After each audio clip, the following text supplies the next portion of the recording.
Welcome to the Explainer. Okay, I am so incredibly excited to dive into today's topic because we're looking at how the tiniest, literally the most seemingly insignificant human behavior can just spiral into a century-old cultural rivalry. We're going to trace a straight line from a completely universal sound of annoyance right to the heart of an intense regional turf war. Let's get into it.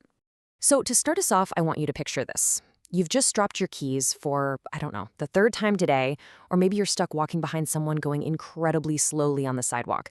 What is the sound you naturally make? Right? It's exactly this. It's that universal, breathy expression of pure exasperation. We all know it, we've all done it, and we absolutely all recognize what it means when somebody else does it. Section 1. The sound of annoyance. But what actually is that sound? Well, linguistically speaking, poof or piffed is a natural onomatopoeia. It's essentially an imitation of an audible human breath, just a quick puff of air through the lips or kind of a fizzling sound meant to show annoyance, dismissal, or just utter disbelief. And what's really fascinating here is that this tiny puff of air doesn't have a single historical author. There's no famous Shakespearean playwright who penned it first, yet it carries a massive amount of emotional weight. Okay, let's dive into this and unpack its three main linguistic characteristics. First up, it's a natural imitation.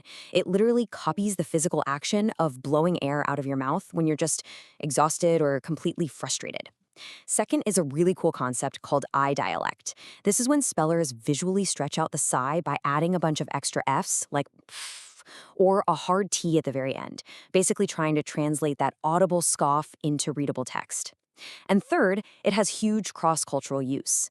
Similar phonetic spellings pop up across tons of Western languages to signal a sudden dismissal or a light poof of something just coming to an end. Moving right along to section 2, stop being a squinny. All right, so we have this totally universal sound, right? But let's zoom out to a hyper-specific regional slang term that captures this exact same grumpy mood. Because if you're making that sound, clearly annoyed or fed up, and you happen to be in one very specific part of the United Kingdom, well, a local would definitively label you a squinny. And to use it like a true local, you'd hear it in phrases exactly like these. People will say, stop squinnying, which basically just translates to stop whining or stop complaining. Or they might say, don't be such a squinny, essentially telling you, hey, don't be a crybaby. It's just one of those perfect, punchy regional words that absolutely hits the nail on the head when describing a gloomy, super exasperated mood. Which brings us to section 3, the South Coast rivalry. Now, here's where our explainer takes a pretty sharp turn from harmless linguistics into a massive, deeply bitter geographical feud. A feud over who actually owns the word swinny. 30 miles. That is the incredibly short distance separating the cities of Southampton and Portsmouth on the south coast of England. They are, for all intents and purposes, next-door neighbors. Yet despite being a mere 30 miles apart, the residents of these two cities have famously loathed each other for well over a century. And the historical roots of the century-old hatred stem straight from the dockyards. See, historically, Southampton was a commercial trading port, whereas Portsmouth was a military naval port. For generations, this rivalry was fueled by industrial rumors and wild urban myths, stories of dock workers crossing over those 30 miles to break strikes or steal construction work from one another.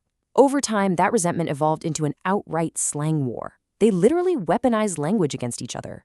Portsmouth fans call people from Southampton scummers, and in return, Southampton fans label Portsmouth residents skates. Today, of course, this historic hatred isn't really fought over trading ships or dockyard jobs anymore. The animosity is most visibly and intensely on display during these South Coast Derby football matches. When Southampton, known as the Saints, and Portsmouth, the Pompey, play each other, the matches are so notoriously tense and prone to fights that it creates some absolutely unbelievable logistical challenges for both cities. And that brings us to section 4. Beware the bubble. Now, what's really interesting about this slide is how this intense football rivalry bleeds straight into everyday life. It actually creates some truly hilarious modern-day dating deal breakers. If you find yourself in Southampton, you absolutely must be aware of the bubble, because there are two very different yet equally dangerous bubbles you have to avoid if you ever want to impress a local. You've got the football bubble and the bubble sort. Mixing these up or accidentally identifying with the wrong one is going to completely ruin your chances. So let's look at the first romantic red flag, the football bubble. Because these derby matches are so heated, the police actually have to force the away fans to travel in a strict, high-security escort. This escort is literally known as the bubble. They are shuttled directly from their coaches straight into the stadium just to prevent massive street brawls. So, if you're out on a date in Southampton and casually mention you're a bubble trip supporter, yeah, you've just exposed yourself as a hardcore Portsmouth fan, a skate traveling into enemy territory. You are quite literally telling a Southampton local, I am your sworn enemy. That is an immediate, unrecoverable red flag. But hey, what if you aren't talking about football at all? What if you're a tech enthusiast trying to impress a student at the University of Southampton? Well, you still need to beware the second deal breaker. The University of Southampton is highly prestigious. It's actually often ranked in the top 5 UK universities for computer science.